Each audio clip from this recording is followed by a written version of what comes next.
Bonjour à tous, mais merci de nous rejoindre pour cette séquence, aujourd'hui des midis numériques, dont vous avez maintenant l'habitude. Aujourd'hui, voilà, nous accueillons Christian Vialon et nous allons parler, du règlement général sur la protection des données et plus particulièrement du registre de traitement des données et information des usagers. Donc simplement quelques règles d'usage, donc on est en mode webinaire. Donc, par défaut, vos caméras et vos micros sont coupés. Alors, au moment des échanges, vous aurez la possibilité de monter sur scène. Voilà, on vous invite simplement à monter sur scène uniquement lorsque vous voulez prendre la parole et puis si vous le souhaitez, vous pouvez également utiliser, le chat ou les questions pour poser vos questions. On essaiera d'y répondre, au fur et à mesure. Voilà et je rappelle également que cette, session est enregistrée. Ça permet, à nous, de pouvoir, repartager ce contenu ou aux personnes qui n'ont pas pu se joindre à nous de pouvoir le visionner, en replay. Voilà. Donc, sur la séquence, RGPD, nous avons 2 intervenants, donc, Tatiana Rack qui est intervenue la semaine dernière et donc, Christian Vialon, président de Ressourcial et expert, membre du collège des experts de l'ANAP, donc, qui interviendra aujourd'hui. Philippe devrait nous rejoindre et moi-même, je suis présente, pour lancer un peu cette session et co-animer. Voilà. Simplement vous dire que, cette séquence, fait partie d'une session d'une succession pardon, de mini webinaires, qui est donc là on est partie, RGPD, Règlement général sur la protection des données. Donc on a démarré la semaine dernière, sur, le DPO. Aujourd'hui donc Christian va nous parler du registre de traitement des données et informations de l'usager. Et puis, on poursuivra la séquence RGPD la semaine prochaine avec l'analyse d'impact relative à la protection des données. Voilà et on finira, jusqu'à l'été sur, des séquences un peu plus techniques avec l'offre du grade notamment. Heu, donc voilà. Je vais laisser la parole à Christian, voilà et puis je n'hésitez pas à poser vos questions encore une fois dans le chat ou dans le chat ou la partie questions, comme vous le souhaitez. Bonjour, merci pour votre invitation et puis pour commencer, toutes mes excuses pour la qualité du fond d'écran qui est derrière ma caméra. Il se trouve que je suis en travaux chez moi et relégué dans une pièce où j'ai entassé, tous mes meubles, donc c'est une horreur, c'est vraiment tout ce qu'il faut pas faire, dans une, visioconférence. Mais je n'ai pas trouvé sur cet, outil de l'IES le moyen de flouter mon écran ou de mettre un fond d'écran, donc je vais vous imposer mon désordre. Cela dit, l'essentiel, c'est ce dont nous allons parler. Effectivement, une thématique autour du registre des activités de traitement et en 3 points principalement. On va commencer par évoquer le principe qui est le principe central, fondateur, du règlement général sur la protection des données, heu, qu'on appelle, en anglais principe d'accountability, mais on va voir, on va essayer de traduire ce terme-là, mais il est peu traduisible. On va bien sûr parler du registre des activités de traitement et terminer par, la question de l'information des personnes concernées par le traitement des données, et la question particulière du consentement, qui dans nos métiers du social et du médico-social peut quelquefois se révéler problématique. Et enfin, bien entendu, un temps de questions-réponses, et puis de conclusion. Alors, ce principe d'accountability, c'est donc, l'élément, central, l'élément pivot du RGPD. C'est un principe de droit qui est un principe, d'inspiration anglo-saxonne, d'où le terme accountability et d'où le fait que, il se traduise mal, en droit français. Heu, on peut, néanmoins le traduire par responsabilité et peut-être encore mieux par redevabilité. Le responsable de traitement, c'est-à-dire, l'organisme et la personne, qu'il représente qui traite les données est responsable, de ce qui se passe en matière de, traitement de données à caractère personnel. Il est responsable, mais mieux, il est redevable, c'est-à-dire qu'il a une espèce de dette vis-à-vis des personnes dont il traite les données et il doit montrer comment il s'acquitte de cette redevabilité. Et ce principe, il est important à, à percevoir parce que, à l'inverse de ce qui se passe en règle générale dans notre droit français, euh, on n'est plus en présence d'un règlement qui nous soumettrait à des interdits explicites. Alors j'ai pris entre parenthèses l'exemple du code de la route. Le code de la route, vous devez vous arrêter au feu rouge.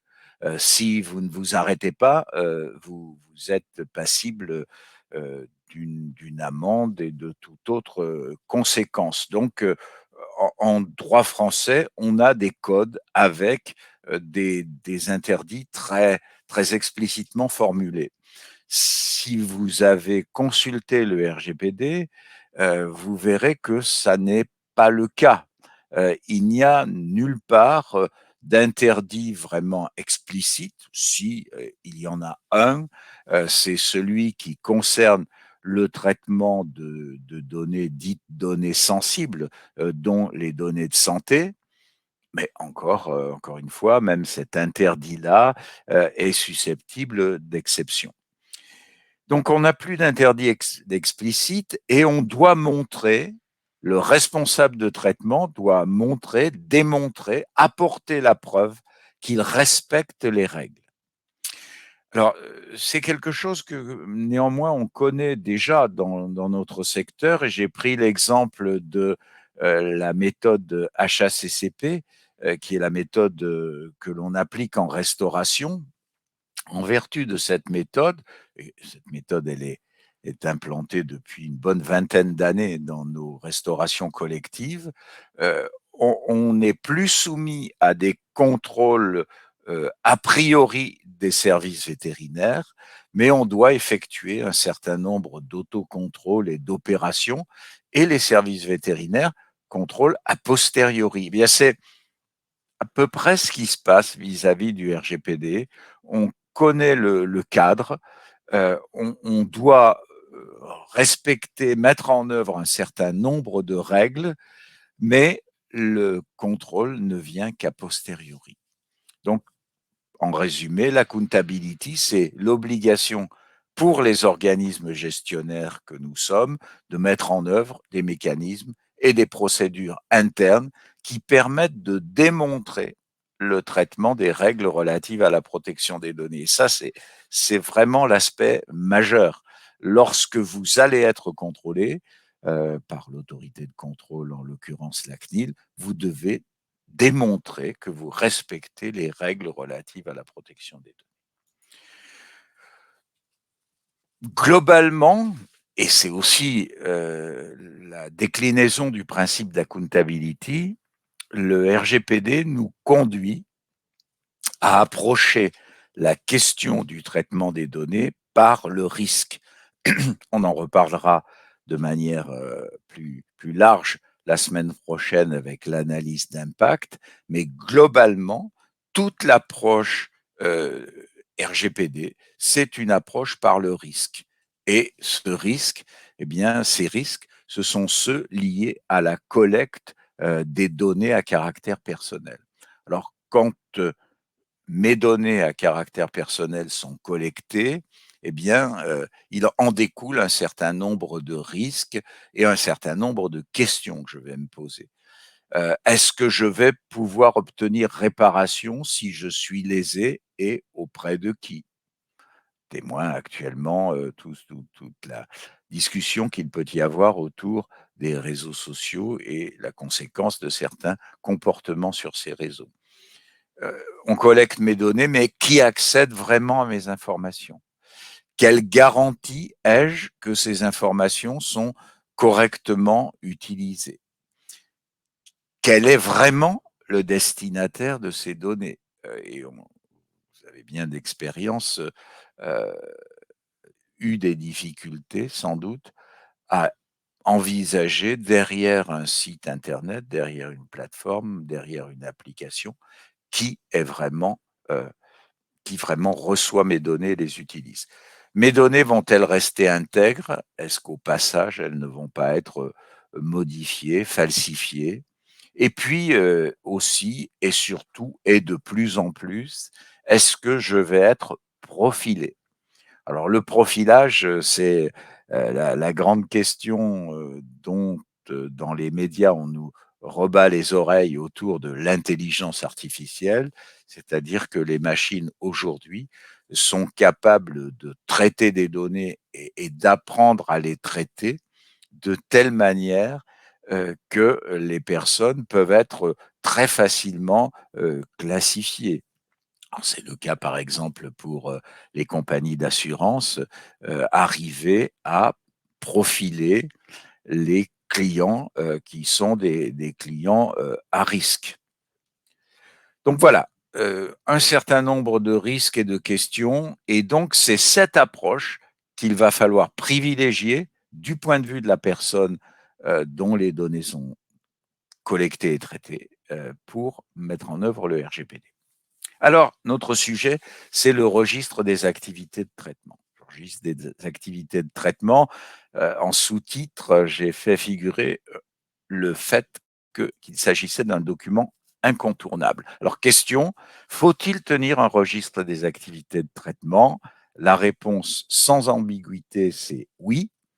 C'est une obligation absolue dans le secteur social et médico-social.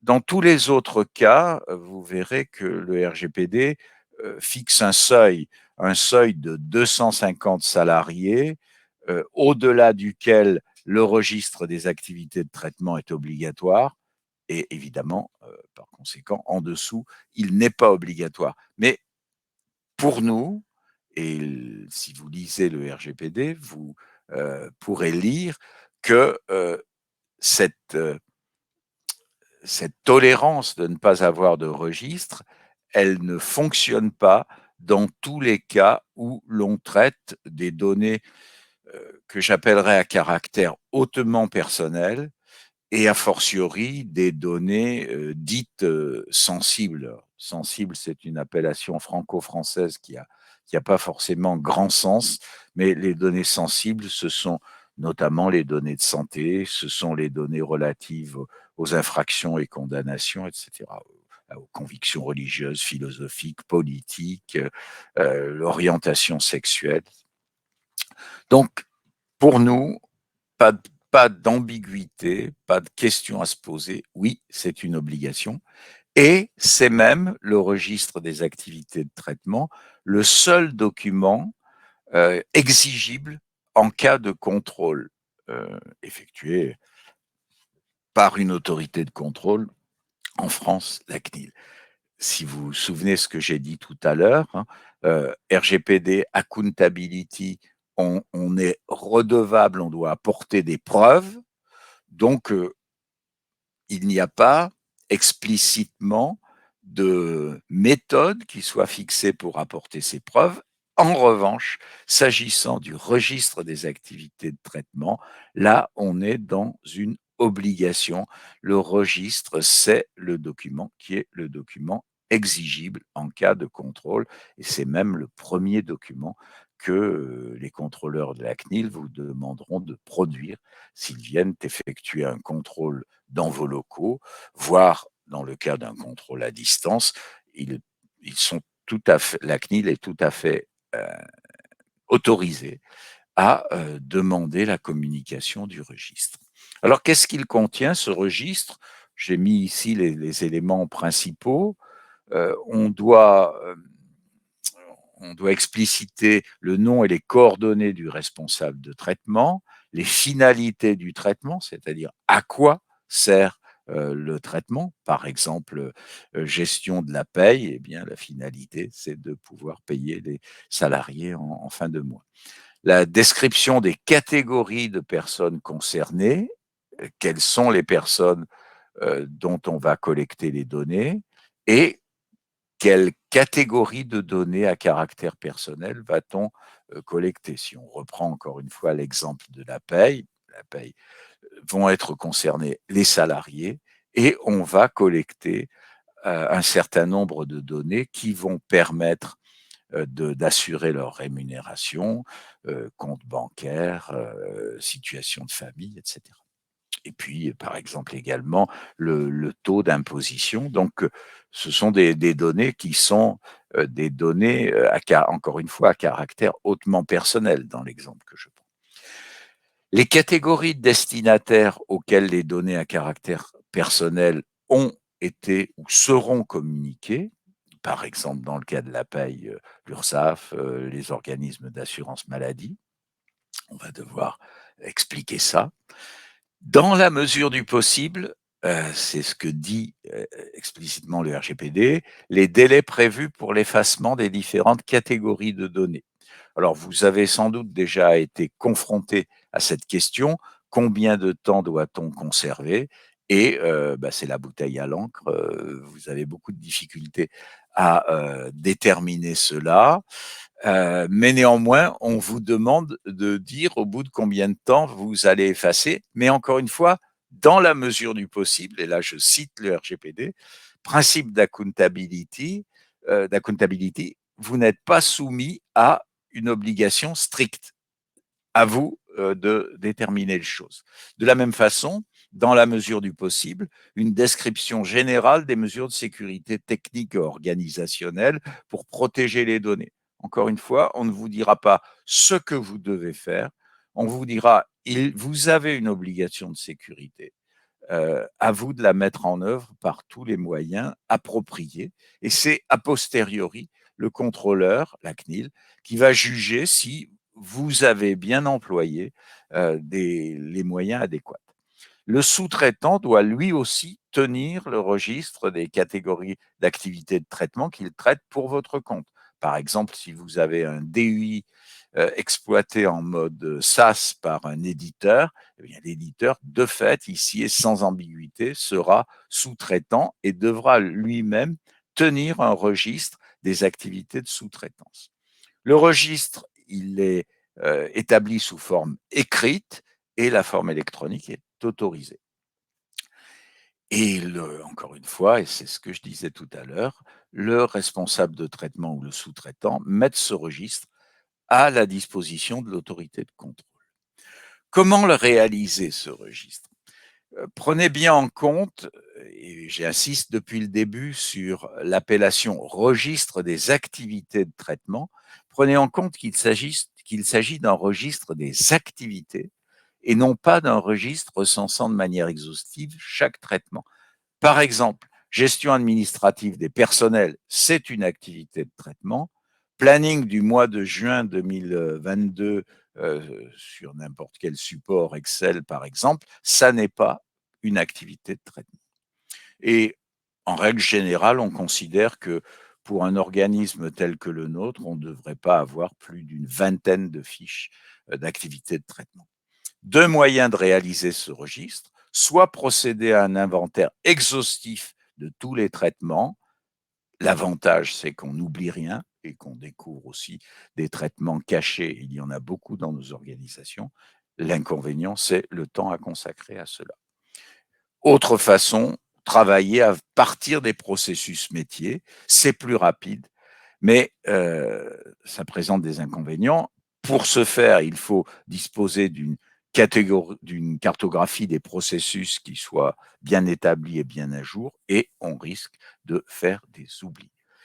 Attention également, le registre des activités de traitement doit être régulièrement mis à jour, et le conseil, c'est une fois par an. Dernière partie, comment informer les personnes. Le RGPD introduit une obligation d'information et de transparence. Qui doit-on informer? Toutes les personnes dont les données sont traitées. Sur quoi? Eh bien, toutes les données, ce qu'on a vu depuis le début, les données traitées, la finalité du traitement, la base légale, la durée de conservation. Comment informer? On doit le faire de façon concise, transparente, compréhensible et accessible, en des termes clairs et simples, nous dit le règlement. Et l'information doit être adaptée à la personne, et pour nous qui avons affaire à des personnes qui peuvent avoir quelquefois des difficultés cognitives, cet élément-là doit être pris en compte. Quand le faire? Ben, si on collecte directement, c'est dès le début de la collecte, vous commencez à collecter les données, vous devez informer, vous recevez une personne en vue d'une admission, vous commencez par l'informer des données qui vont être traitées, de la manière dont elles vont l'être. Puis si le traitement évolue, eh bien, il faudra renouveler l'information. Dernier point, le consentement. Je voulais faire un focus plus particulier sur le consentement pour rappeler que ça n'est qu'une des bases juridiques d'un traitement. Il y a 6 bases juridiques, vous les avez sous les yeux, déclinées dans le RGPD. Le consentement en est une. Le contrat, par exemple, le contrat de séjour, c'est un document qui permet de traiter les données. L'obligation légale, si on a obligation de traiter des données, par exemple, dans notre cas, si on est soumis à l'obligation de tenir un dossier sur la personne, eh bien, on devra collecter les données en vertu de la nomenclature de ce dossier, et c'est une base légale suffisante pour nous autoriser à traiter. La sauvegarde des intérêts vitaux, c'est une base légale, mais elle est d'application très, très ténue. C'est seulement lorsque la vie d'une personne est en danger. C'est pas sa santé en général, c'est un danger vital immédiat. L'intérêt public s'applique relativement peu à notre secteur, en tout cas si nous sommes des établissements de caractère privé. C'est surtout valable pour les administrations et services publics. Et enfin, les intérêts légitimes, c'est l'intérêt qu'a le responsable de traitement à traiter ces données. Et dans ce cas, l'intérêt légitime du responsable doit s'équilibrer avec l'intérêt de la personne. Et pour terminer sur cette question et sur le consentement, rappelez-vous bien que ça n'est qu'une des 6 bases légales.